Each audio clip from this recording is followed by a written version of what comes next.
Hello, everyone. Welcome to the Soulful Mamas podcast. You're with Maria. And, well, how are you? Before I even start, actually, how are you? My goodness, we are fully in the middle of this eclipse portal. There are lunar eclipses, and we're about to have a solar eclipse in a few days' time for the new moon. And we've just passed the threshold of the equinox. There's lots of planets doing lots of planetary things, and I won't go into it because that's another podcast on its own, but gosh, it's a lot. So if you're feeling it's a lot right now, you're not alone, and it's not you. It is everywhere and everything, everyone. So the main thing you can do is to make that sacred pause that I keep telling you about a non-negotiable. Just try and find those pockets of stillness, and if you can, get outside, go for a walk, hug a tree, dive into some water if you can, laugh, have fun, dance, move. Just move your body. Keep the energy moving and flowing. And life is not meant to be rigid and hard. So we have to sometimes laugh, even if it's at ourselves. Yeah, that's just a little side note. Right, so today's episode, I have had such an incredible conversation with Anita Hurst. She is the Midwitch, and she has a podcast called The Midwitch, and that's where you can find her too on Instagram at The Midwitch, and her offerings are incredible. Her world is just really insightful and magical, and gosh, it almost makes me want to be a new mother again, so I could find people like Anita and what she offers and how she supports or helps women to remember their own inner knowing, particularly in the pre-birth experience.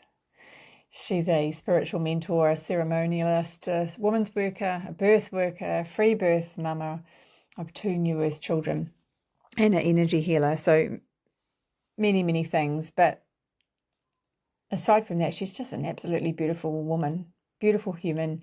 And I felt like, we didn't know each other beforehand, but it was a very deep feeling of, I know you.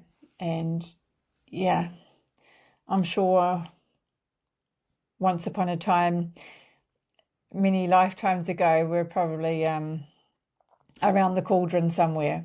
But yeah, it was a wonderful conversation, and I think you're just going to love it. So without any further ado, I bring to you the wonderful Anita. Anita, welcome. Welcome to the Soulful Mamas podcast. Thank you, Maria. Thank you so much for having me on. Oh, it's an absolute pleasure and a privilege, so thank you. Do you want to share a little bit about where you are and your journey into motherhood and what that looked like for you? Where I am, like physical location wise? Yeah. Well, yeah, okay. Yeah. I live on the south coast of New South Wales in Australia. And sorry, what was the other? Your journey into motherhood, like Yes. the entry, how that unfolded for you. Yes. So my journey into motherhood, what I wanted to share about this is that and this is related, but I had my spiritual awakening before I had my children. So I had what I'm kind of now discovering, like not a unique path into motherhood, but different from what a lot of like another timeline, as opposed to like other mothers that I work with or that are connected to, where we all see kind of motherhood as a bit of a spiritual awakening, right? But I had that kind of prior to motherhood. And so I actually had a very intentional, very sacred journey into motherhood. And it wasn't from trauma. It wasn't like I actually saw that contrast timeline, and I wanted to choose differently. So, and which is now what I work with women on. So and that's not coming from any sort of like privileged space or ego space, I do believe that is also a timeline for mothers, and it doesn't have to be this drag through the darkness of, I mean, there are those moments, obviously, but it doesn't have to be, you know, a dark night of the soul during pregnancy or labor. Yeah, I had mine before that. So yeah, I had a beautiful journey into motherhood, and I had my daughter first, and I had a very spiritually aligned pregnancy, and I had a home birth. I was awakened to the medical system, but there was still some deprogramming for me to do around what home birth midwifery actually looks like. And I did have an awakening around that. And then so when I had my son, um, he led me to free birth. And in between my daughter and my son, though, I lost a baby, and that I wouldn't call it traumatic. It was a very spiritual experience, obviously, heartbreaking, and took me like to some places right in the middle of a eclipse season, of course, right in that portal he slipped out. But it awoke me to so many other things as well, or, you know, reaffirmed the spiritual beliefs that I had, and just in communicating what I say with him, because I truly believe it was my son that came after, like he slipped out and came back in at a better time on the 8th of the 8th, 2018. So he was just waiting for a real special date because Wow. at Hmm. the Lions Gate. Um, so yeah, that's kind of my journey. And I had children, you know, what people might say is a little later in life. So I was 34 when I had my daughter. Um, and yeah, he was a couple of years later. So yeah, that was my journey into motherhood. And I guess like it's really interesting because my daughter also spoke to me before she was conceived, and then upon reflection, I see that both of them were with me. Like there's so many, you know, you can see it now. So many times they communicated with me, but it was interesting because she was so eager to come, and so my partner and I, Reese, were saying, you know, maybe this is the year to have a baby, you know, or maybe we just, what do we say? Revisit it in 6 months, try in 6 months, or like, you know, call our baby in 6 months. And then there was this voice of like, why are you waiting 6 months? I just know it was her because she was like, I'm ready. Her name's Sage, so she's little wise one, Mm. double Capricorn. So she's been here, I'm certain, many times. So anyway, I was like, yeah, why are we waiting? So it was really cool because we did consciously conceive. I was tapped into that at that time, and Reese actually worked away 4 weeks at a time. So we had one little window, and she came straight in that window. He came home for a week, and Wow. she was like, I'm coming. So yeah, that's probably a summary of that journey into motherhood. I love that. And I love hearing more and more of these women sharing their stories of connecting with their baby beforehand Hmm. and then normalizing that because this is how it probably always was way back, you know? Yeah. Yeah. And it's another thing that's a little bit we have to remember and then reclaim that um, ability, that Yeah. deep know inner knowing that it's always there. And yeah, it seems to be more and more. I'm hearing this more and more. I love that. And absolutely, they 100% know when they're coming. And I didn't have the conversation with my son when he was coming, but he absolutely knew through all the barriers, because there are barriers, that he was coming in and it was going to be at this time. And I just had to Hmm. completely surrender to, okay, all right, that's what's happening. Yeah. They know, don't they? Yeah, Yeah. I feel like she planted the seed of like, let's have a conversation about bringing a child in, which we'd already had, but this was more of a, okay, we're pretty ready. Like this is when, and it's like she planted the seed, and then I think I logically went, let's wait, and she was like, no, no, no, that's not what I meant. I meant like now. Yeah. Yeah, they're there for sure. Yeah. And how is it now? So Sage is, how old is she? Nine? 9. Nine, yeah. Um, how has that communication, if it have, continued now with her in that way? Or does she still have that connection? Yeah. Yeah, it's funny you say that because you must intuitively know. And I shared this the other day, actually in another podcast, but it's so relevant. So I guess what you mean, maybe like communicating in the unseen realms, or Mm. when we're not together, yeah, telepathically, whatever you want to call it. So the other day, I was doing a meditation activation, and I was taken through this visualization. I went on this journey, and I kind of went into my body and went through this portal, and I could see all these golden DNA strands, and I started like playing them in this visualization like a harp.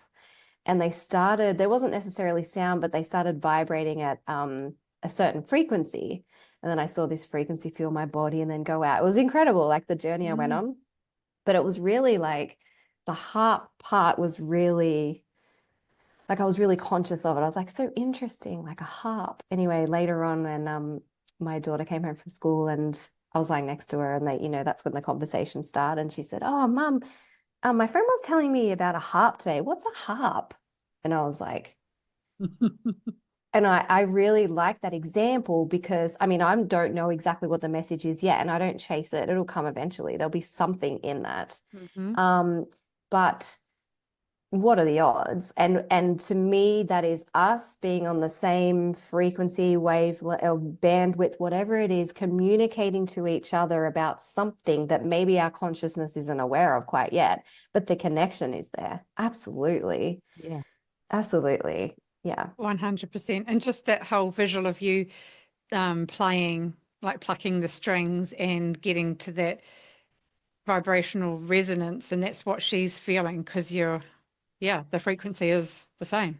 Yes, and I forgot to mention this. I was doing it at 12:30. Like I knew the time because I had was my work day, so I had it in a certain window of my day. And I said, what time were you having that conversation? Because I she has a watch and she's very like she knows the time all the Yep. time, which I try and like get her not to do and just be present. But she said, "Oh, it was 9-year-olds, at, it's what they do. I know." She's like, "Oh, it was at lunchtime around 12:30," and I was like, just full body Wow. goosebumps. Like it was the exact time, which just added another layer to it. Yeah, that was really cool. Oh, I love that. Mm. Yeah. I And think, I, yeah, carry on. well, I was just going to say, I like sharing that because I don't know if you find this, but if women are opening up spiritually, sometimes they have a preconceived idea of what it might look like to speak to their child in that way, or speak to their spirit baby, and or see their spirit baby, or whatever it is. And I think it's so important to say that it's sometimes it's so different. Like when I was communicating with my son, after he had slipped out during that eclipse portal before he came back, he came to me in my sleep wake state as a like he was there. Like I could see all the details with there's the whole, I can share it if you like, but there was like an angel behind him, and so very visual Wow. in that in between space. But then sometimes it's more subtle than that. Sometimes it's like something else, and like it can be so different all of the time. Sometimes it's not a clear vision or a clear conversation.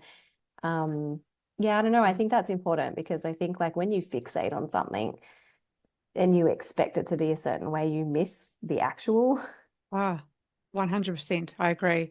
When there's too much rigidity around something, how it should look or or be, and it's often the subtleties. And we are in such a busy world where it takes a lot more conscious effort to hear or to pick up on those little messages because it could be in any which form, any Yeah. way.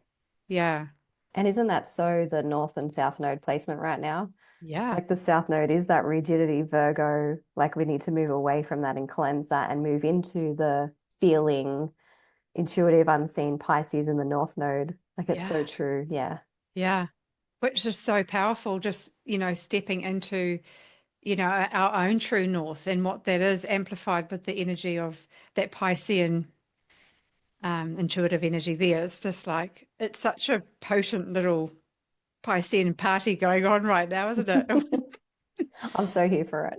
Yeah, me too. I Yeah. should say we're recording on the new moon for listeners. This will be a little bit in the future, but it's just like right now, it's just past new moon exact. So yeah, so good.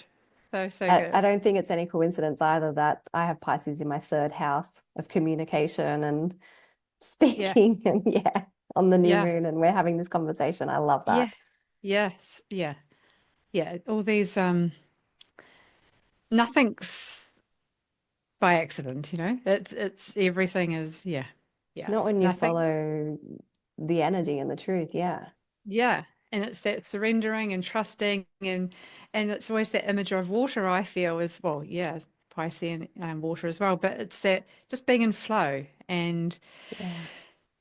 that trust because it's really easy to go into the head and overthink and doubt and worry and should and this and that and get Virgo. confused with all the conflicting information and yeah. Yeah, because as mothers we just want to do the right thing for the Right. most part, hey, and just and everyone has their own idea of what that right thing looks like. Yeah. Yeah. Yeah. Yeah. So with your son, he wasn't was he a home birth? No, he wasn't a home birth. You had a A free birth. free birth, yeah. Yeah. Yeah. Was that was that something that you intuitively felt? Was that a message from him like, we're gonna do it this way? Yeah, I know he led me to it for so many reasons, but the moment it dropped in was I was having a conversation with another woman, and I said, "Oh, so I had Sage at home, but I had midwives, and that was in Western Australia, and I wonder if it's different here in New South Wales, could we because we'd moved home." And I was just really speaking it out. And I said, "Oh, I just don't know if I want that again. I didn't like the backup midwife that I didn't even know who was there at my birth in my home. It felt not okay for me. And I didn't like this about it. And I had like a beautiful midwife. Like I would say she was the kind of unicorn midwife that people speak of. She was not in my space really, but there were still things that I didn't think needed to be there. And so anyway, I was speaking this out and I was like, oh, done some research. I'm not keen on the local midwives and what they kind of stand for. And that's like, there's no judgment, just wasn't in alignment with me. Mhm. And then I was just speaking, and then I was like, oh, wait, do I need a midwife? Why do I believe I need a midwife? Why do I have to have a midwife? Do I need a midwife? Like, as in, is this a legality or something? And the other woman didn't even say anything. She just smiled. And I was like, I just got full body goosebumps again. And I was like, Yeah. I don't. I don't believe I need one. I thought that I needed one because that was some sort of rule or law or something. And I was like, oh my gosh. And that's just for me. That's just my journey. And I was like, of course I can do this on my own. I did it on my own with my daughter. That was all the unnecessary things around me. Yeah. And so yeah, there was nothing when I chose to free birth my son. There were no courses, there were no anything. There was a Facebook group that I was a part of. It wasn't massive. It was in the US, and um yeah, so I had to go it alone. And I had like moments of whatever it is, wobbliness, and my son was just there. Just trust me, mum. Just trust me, mum. Just trust me, mum. Um, and it was the same frequency, same voice as when I had lost this baby, and which was a whole thing because I hadn't had any medical tests or anything. And then I went to have an ultrasound, and they were like, oh, basically, we think you've lost your baby, like, but we're not entirely sure. And so I had to go home with this, like, have I or haven't I? Like, what? Mm. And then there was, we need to take a blood test to check your HCG levels. And oh, they're not really indicating either or. And I was like in this limbo. So I was in the shower one day and I was like, I just need to know, like, have you gone? Like, am I holding on to hope, or do I start to grieve and know that I'm going to Mm. labor and birth this baby? Like, and I was like, have you? And his voice, which is the same voices that I was just speaking about, was like, I've gone, mum. Like, Oh just wow, now I've got goosebumps. Yeah. And I could go, okay, like it even makes me tear up now. I was like, okay, that's like you have sovereignty. You're a soul with free will. I trust your choice. Thank you for just letting me know. Like my Yeah. humanness just needed to know so that I could, yeah, just, what's next. And then well, that was technically my first free birth. Um, Mm. yeah, and it was the same. That's why I always say that it was the same voice frequency as when I was then pregnant again. And it was the same, like, just trust me, mum. Just trust me, mum. And I was Mm. like, okay. Wow. Yeah, thank you for sharing that. Yeah, that's so Welcome. potent, isn't it? That, yeah, what a gift that you're able to hear his voice, but he obviously knew that that's what you needed to have that, okay, going forward, what do I need to do? Yeah. Yeah, because the alternative was like, because I just said, I do not want to go back to the doctors. I don't access this system at all, like unless I absolutely need to. And I don't feel that I need to, but like I also, yeah, I was in this like real limbo land. I was like, I don't want to deal with them anymore. And just how non-compassionate they were and just how clinical they were about it all. Because I didn't birth my daughter in technically the system in the hospital. So I hadn't really experienced that firsthand. And then I was like, I don't want them anywhere near like this. Yeah. Mm. Yeah, especially when it's when you lose a baby like that, because there's no real wraparound for that. It's transactional almost like, and Yeah. for many women they haven't even shared that they're pregnant at that point, and so Mm, you're holding this sense of deep loss and grief, but you don't know what to do with it. And who can I tell? yeah. And who's going to understand? Because society doesn't equip us for um, honoring the unborn Yeah. Well, that's another child. thing I had to cultivate myself. The same way I had to cultivate sacredness around free birth, I had to cultivate a sacredness around that because I hadn't seen anyone do anything, have any examples of that. Even in the online world, no one was really speaking about that I had come across. And but what a like such a beautiful initiation for me into truly trusting life and death. Like, wow, my body can birth a baby that isn't even alive. Like it's just nature, like just so deeply connected to nature and spirit during that. Yeah. Um, yeah, beautiful. Like really be like for me to be able to create a beautiful sacred moment out of it. But Mm. again, I had to leave myself in that, which is, fine. But then I get to like share that now with other women so that they don't feel lost in that. Yeah. And isn't that the way that you you're powerful enough as a woman to be able to go through this really big initiation, this catalyst even, and so that you can be a way shower and carve that path forward for future women who, yeah, walk this path as well and to support them. What a gift. So tell us about what is it that where did that lead you to? I can imagine it's step by step. You've got little children in amongst it all. So after I had my daughter, I had done hypnobirthing throughout her birth because it was the most um spiritually aligned type of thing that I could find. It was like out there, which it wasn't really for me. But I knew I wanted some meditations, and that was my main focus. And so I did that, and then I really like attributed um I want to say Marie Mongan's beliefs about birth, absolutely. So before hypnobirthing really changed after she died, but she absolutely believed in a woman's body and women and birth and babies. And I really loved that, um, her beliefs around that. So that was one part of it. But then the meditation part was the second part. So I already was very deep into meditation, but these were specific, right? So anyway, after I had my daughter and knew that like going into those quiet spaces during pregnancy versus going to appointments was the way for me.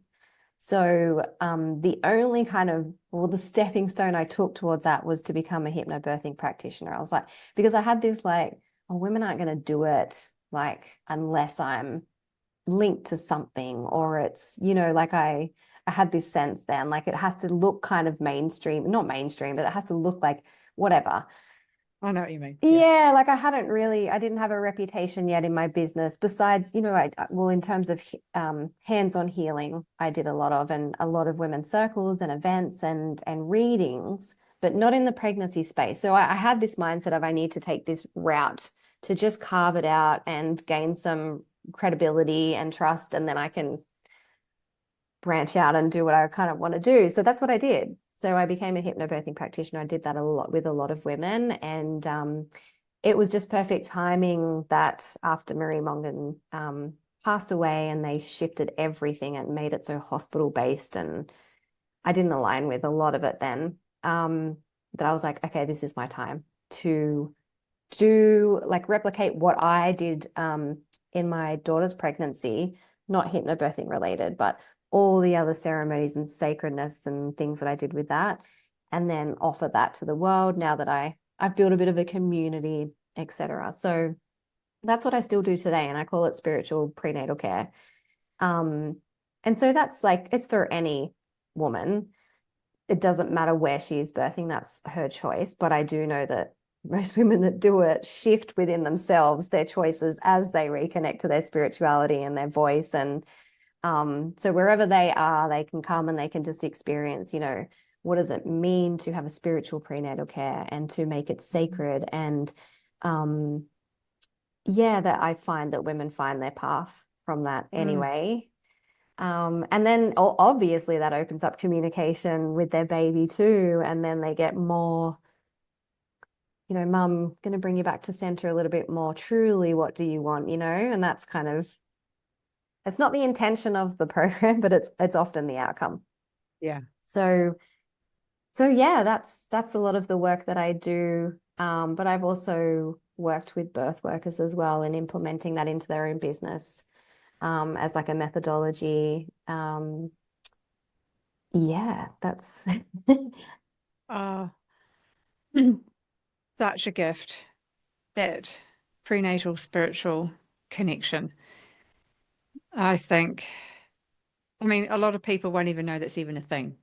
But like you said, once they experience it, it's like, whoa, it opens up. Um, Gosh, I can just imagine. I know with my daughter, that's my second pregnancy. Once I fully dropped into that communication with her, it was towards the end, I I really felt at one. But prior to that, I was still working. I was still too busy doing everything, um, and not really listening enough. And it wasn't until, those last few weeks, and I actually started having those conversations with her. And even then, I didn't really say this to too many people because I think, what if, oh gosh, she's clearly needs to have this baby. She's losing it. Um, but I just knew. And I fully trusted that she was going to come when she was ready, even though she's overdue. I didn't want any part of any form of induction. She was posterior, I think, at that point. I was like, it'll be okay. I just trusted. I think she made me feel like it's okay, Mum. I didn't hear the voice, but I did feel that. Mm. And once she was born and I was feeding her, she just looked up. She just looked up at me with these big brown eyes, like, "Hey, Mum, here." Like it was a very much, "Hey, I'm just a bit hungry. We'll chat again soon." It was very much a knowing. I deeply knew this little being somehow. I didn't fully understand how, but I did. And she knew me for sure, and she knew exactly what to do, and she did. So, Yeah. um, I can see how the work you do in supporting women. I mean, if I had have had that throughout that whole pregnancy, wow. Yeah. Yeah, some mums just, they come simply with the intention of, yeah, I'm still working and I want to connect somehow to this journey that I'm on. And so that's kind of the portal to that. And then they discover it's much deeper than that, of course. But even just to think, why I need some sort of something here. Like a lot of women go, I need prenatal yoga so I can at least like maybe connect with someone else or something outside of like my doctor's Mm. appointments or whatever it is. But then at the other end of the spectrum, I work with mums who are like, no, I'm free birthing and I want to have a wild pregnancy and I want to ensure that, you know, my connection to my guides is clear and, you know, lots of women from lots of different walks of life. And a lot of the belief around this as well, which has developed as time's gone on and offering this, is there's a lot of talk, as you probably know as well, like about rites of passage in the birth world and women's work. But I just have always, the way that it's applied to birth, it's never sat right with me. I'm like, oh, they've got it a little bit wrong. And so this might be controversial, but in like ancient cultures, a rite of passage was working with a spiritual mentor to prepare for the wilderness solo on your own. And the Mm. rite of passage was like cemented or finalized when they then came back to the community in the village and was witnessed after they'd done it. That was Mm-hmm. the initiation. But the way that it's being shared in the birth world is that the witnessing is during birth. But there's no solo. There's no wilderness solo to experience where, and like, I mean, that's birth. You can only do it yourself. And I guess also that first part is missed out on. There is like spiritual preparation to move into that. And then that's why I really highly value postpartum doulas as well, because sometimes for a woman, that's the only witnessing. Like I know with my birth, especially with my son, well, it was controversial both times because I didn't tell anyone I was staying home for either. And then when my family discovered I stayed home for my daughter, it was like, because there was a midwife there, they were okay with it. But then with my son, they wouldn't talk to me about it. They were just like, oh, you know, all about my son and would not even, no one's even asked me about my birth with him. Because, and so like I didn't have that. I mean, I didn't necessarily need it from them. I had other people that could witness me in that. But for some women that choose like choices that are not mainstream, they don't get that witnessing part. So it's I just yeah, I've always like when I've heard it spoken about, I'm like, oh, I've got it a bit wrong. And I've talked about that a lot. Even Mm. in a lot of my birth worker trainings where it's just needs to be rejigged a bit. We've got it the perspective about it a little bit wrong. We've kind of applied it in the way that it's not traditionally the way it traditionally unfolds. So yeah, that's a lot of my um, core beliefs around that spiritual prenatal care. Like, I guess it Yeah. is kind of preparation in some way. Yeah, Yeah. Yeah. That preparation of the mother, but it's knowing that she has everything within her. Is that what you're meaning? And whether absolutely. you're on your own, you can be completely on your own or partner, or you don't necessarily need the whole village around you in that moment. Mm. Well, we know that Mm. that's not even a safe thing. No. All the different energies that come into a birth space, and like that's supposed to be the witnessing. No, that's actually dangerous.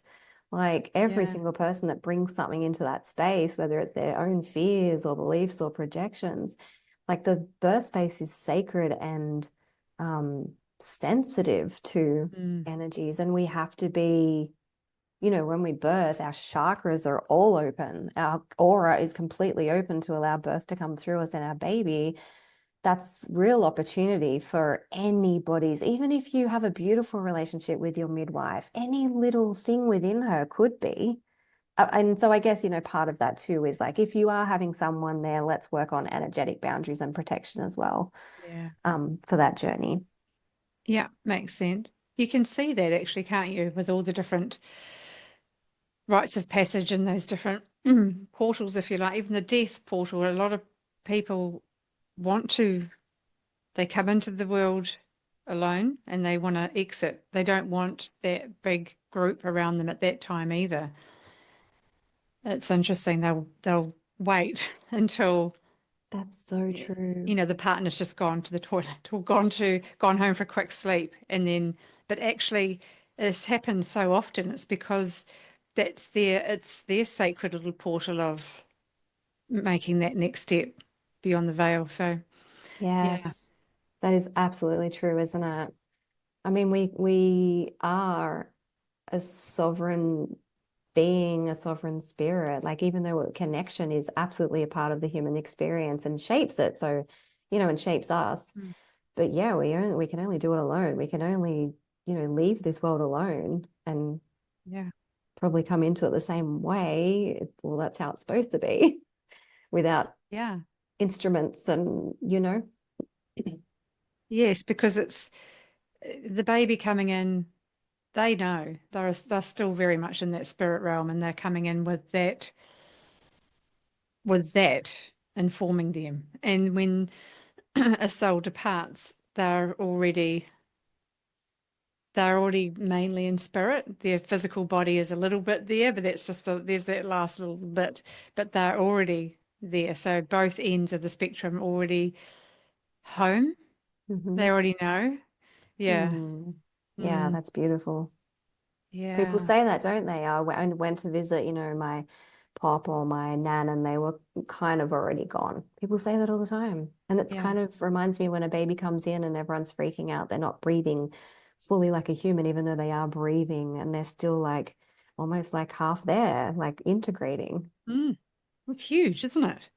So you don't Yeah. want the big overwhelm of even those first few weeks, few months really of you want to keep this little sacred space for them, and they're not having to be passed around and everybody has a cuddle and a kiss and a hug and a yeah, I get it because they're so beautiful, but it's also it's honoring them in their space. I mean, I run a play circle group with parents and little ones as well, and sometimes the mum will come in with the toddler and they've just had a new baby, so the baby it's like a new baby coming in, and I would never.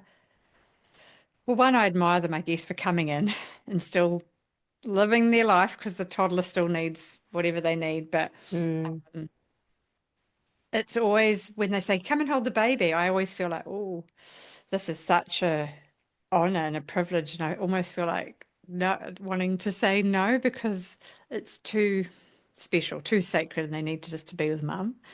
It's a funny thing. Like, what do you mean you don't hold the baby? Well, I'll hold the baby, but Mm. I respecting that little soul, and they don't need all of that extra stimulation and energy coming in as they're just trying to integrate. Yeah, and something I have noticed, because if we think about, they always say animals and babies are the closest thing to source, and so they have so much light energy in them. I have noticed and I've just observed where, like, yes, babies are so cute and we just want to hold them. And I guess if we think about it ourselves, right, are we matching the light energy of that baby, or are we trying to absorb some of it because we need some of it? I have absolutely seen unintentionally and unconsciously adults be energy thieves of children because um totally unconsciously, but there's Mm, such light energy instead of like generating their own, like it's almost like, give me some of yours. And I can see the difference between like an adult that is reflecting it back and can appreciate it and they can just be in their space as hmm. opposed to like, give me, like, Yes. give me the energy. I feel like such a protector of that when I notice it. I just want to like, no. Yeah, absolutely. And they just know that they just come in with this deep knowing, and you can just see it. You feel it. Yeah. It's interesting, isn't it? Like when you really drop into that um, reverent space of what the energy of what the little one holds. It's oh, Pure, so powerful. clean, powerful. Mm, Yes. yeah, yeah, yeah. I'm so pleased. It's people like you doing this kind of work. It's just making me think, gosh, the need for advocating for our little ones Mm. because it's done, like you say, it's unconscious and it's Mm. unintentional and it's coming from, well, seemingly a place of love. But I see it, I can read the energy and I can see it's coming from an unhealed place. Yeah. Yeah. And I think like this is not this baby's responsibility. Like Yeah. Yeah. or this Yeah. child's responsibility. Yeah, yeah. No, I hear you. Yeah. And very quickly how they have to fit in to the societal box that they're come into. And there's already rules and conditions and shoulds and should nots. And yeah, interesting. Just picturing all the little people of no one because I find that I communicate mainly with them without the words. It's just Mm, a knowing and appreciation, and that's reciprocated. It's just that I don't need to, um, and parents might quite often go to, well, say thank you, or say yeah. like you don't need. They no. I always say they've already said thank you with their Yeah, eyes. they They already don't said need it to to. me. Yeah, yeah. Because it's just a word, Mm. that there's a word, but there's no, That's much like sometimes with the grandparents around and the kids have a tiff and it's like, go and say sorry. And I say, No, can you please say, can you go and see if they're okay? Because yes, that is actually from the heart. Like yes, thrown around sorries, like is so last generation. Like that's what happened in my family. Instead of like, someone saying, are you okay? Like, doesn't it hasn't even yet got into like I did something to you and all of that. It's like first check if they're okay. Like that is absolutely. it's gotta Hmm. be. That's truly when a child asks that, it's from the heart. But sorry, like you said, could just be a word. Yeah, and then they associate it with I'm bad, and so then Mm, they step back, and then they don't do or say anything, and then they're labelled as, "Well, see, you're disrespectful, you're naughty," but it's yeah. not that they're confused, and uh, often it's not even the intent; it was an accident, or Yeah. yeah, like that, and you see it all unfold. And yes, you're right. Older generations, they just know their way of what their experience was. Yeah. And it is up to us, though, to advocate and be the voice for the children because they can't always. And even if they do, then that's seen as disrespectful as well. So there's such a fine line. These kids are like these adults. Bloody hell. I think that probably ties into, right, like what I was talking to you about in terms of working with my daughter in the spiritual realms or the like, I've called it an apprenticeship for her because, like I said, she's a double Capricorn and she thrives, like she loves that. But the foundation for that is like, what's your truth? You know, Mm, what is mm, your truth?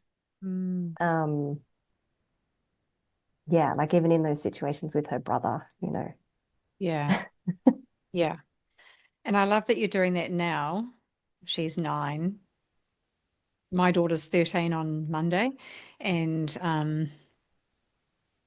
yeah, she's just dancing in that world of friend group and their acceptance is really important. And she's in that space where she absolutely loves her teacher because children go through waves, but the teachers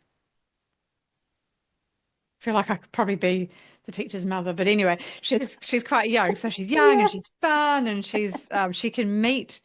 She's actually closer in age to these girls than she is to me, for example. So Well, she I can, think they need mentors like that too, don't they? Like that's yeah, incredible. Yeah. yeah. And but I know that her teacher sees her and all of her different sensitivities and Oh, what what a I'm gift. grateful for because she can try and get her to come out of her little sensitive Pisces self sometimes. And she Yeah. gets like, that's that very watery, where are my boundaries? I want to please everyone and help everyone and be kind to everyone. But as a result, you're not being kind to yourself. Hmm. And that's kind of particularly right. I can see it right now for this month, really.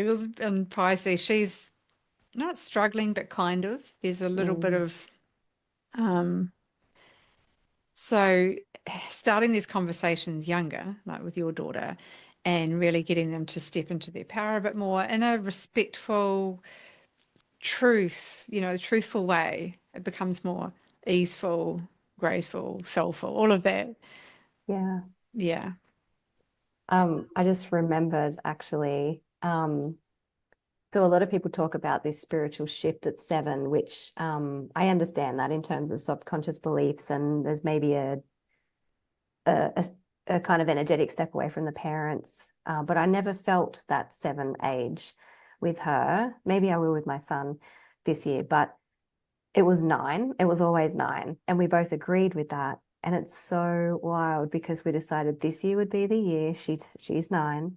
It's a 9 year. And Mhm. then she loves a notebook. She loves it. So she was writing down like the sacred feminine arts, and she goes, feminine. Mum, feminine. And there was nines everywhere. And I said, I'm pretty sure it's the 9. It's not the 7. But she discovered that, like we created that space for Yeah. her to have that magical moment. Like that, I was like, we could just finish this ceremony right now. That's like exactly where you want to, what you want to see your daughter awaken to, the magic and the symbolism and things that pop out like that. I love it. Yeah, it was really Yes. cool. Yes.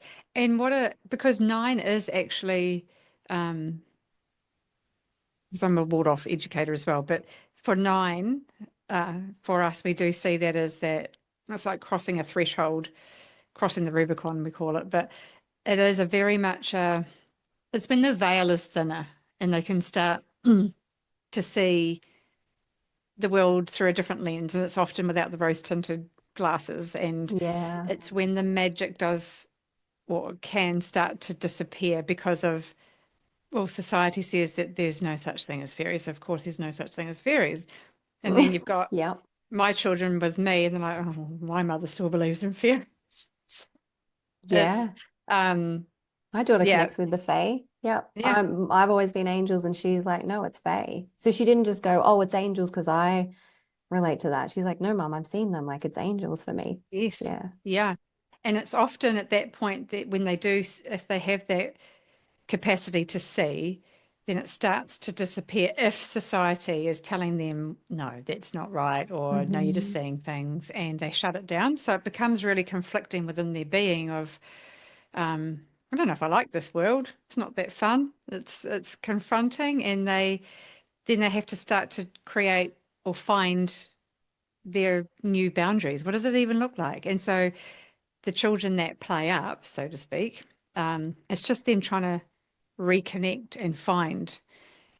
But for your daughter, it's actually just beautiful because she's already open and you're able to hold that and guide her and work alongside her within that space. So it's not, the magic doesn't disappear, it just gets more powerful and potent. Yeah. Yeah. Yeah. I love that. The more that we can have this for our children, the better.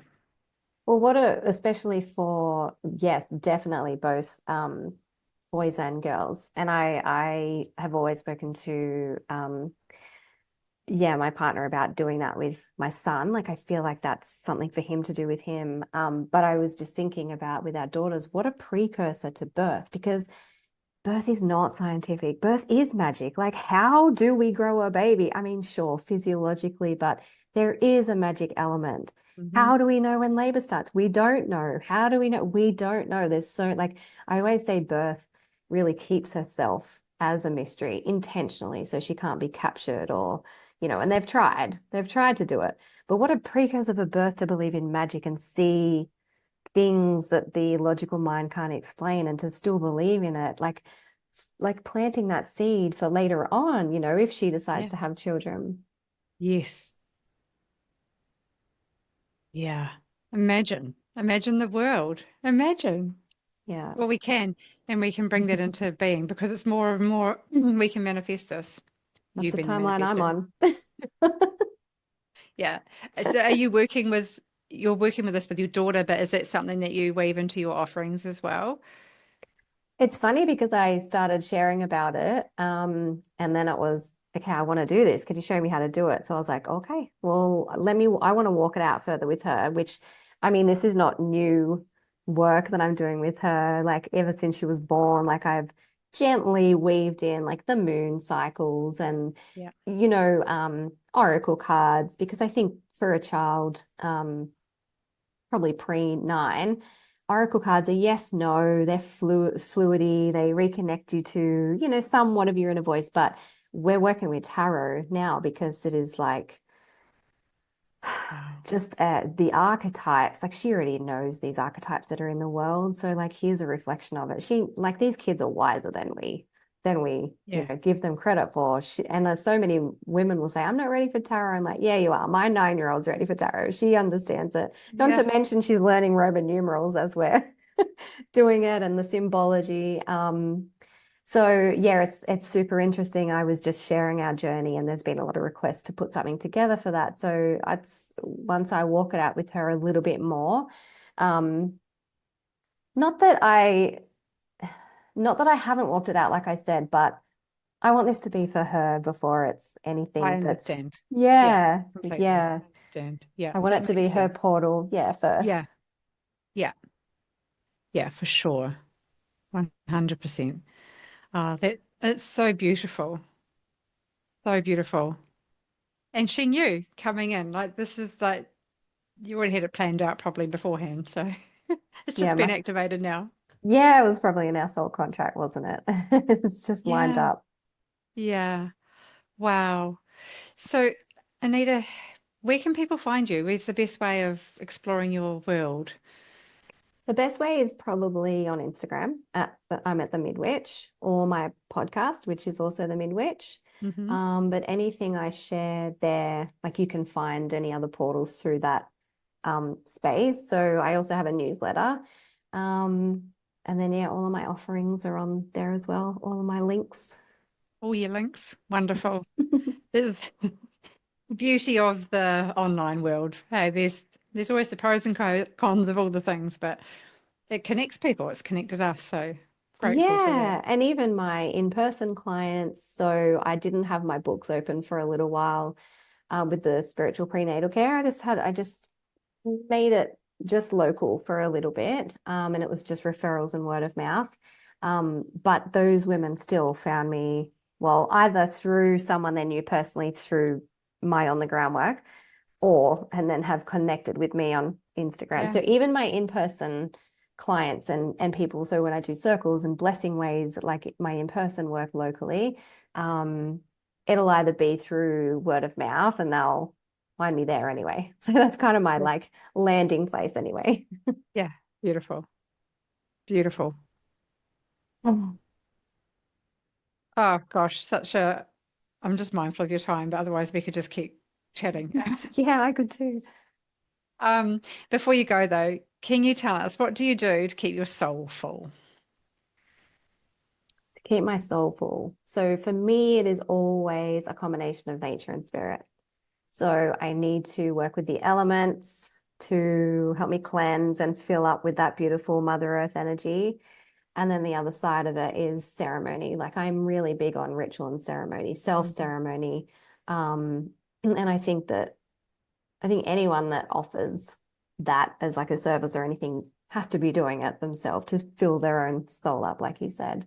So that is something that I have um a a disciplined spiritual practice, not in a masculine way, but it's a devotion. That's a better word. Devotion. Yeah. Yeah, a devotional spiritual practice. I have to be connected to that part of me and to nature for the Yeah. physical body. 100% agree. Because you notice it when you aren't, right? Those two Yes. aspects are very much the same for me as well. You, Hmm. yeah, yeah, beautiful. Oh, thank you so much for your time and your beautiful sharing and words of wisdom. Yeah, I look forward to hearing more about where you're at, especially these new seeds that have been planted. And Yeah. yeah, yeah, thank you. Thank you. This is awesome. Potent, right? Yeah, I really, um, inspiring conversation on so many levels. So I hope you enjoyed that and gained lots of little gems in there.